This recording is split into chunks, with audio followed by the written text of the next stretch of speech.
Bajrang recording studio घूमी घूमी यादो संगे करतारू से कहो सुताई कुसवा बोला काले बुरे कहो घूमी घूमी यादो संगे करतारू से कहो सुताई कुसवा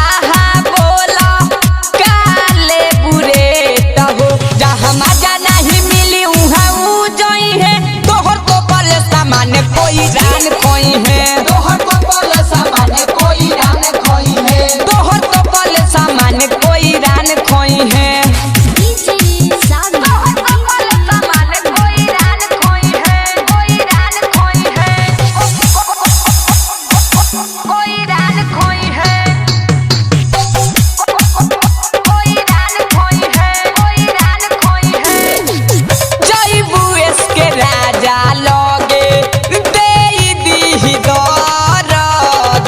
हल चले आकाश कहे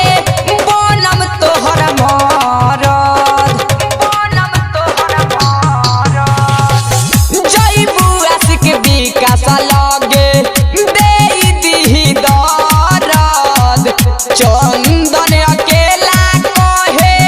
बनम तोहर मरद बाटे सुपर सामान मुकेश कही है तोहर तो पल सामान कोई रान खोई है तोहर तो पल सामान कोई रान खोई है तोहर तो पल सामान कोई रान खोई है जानलू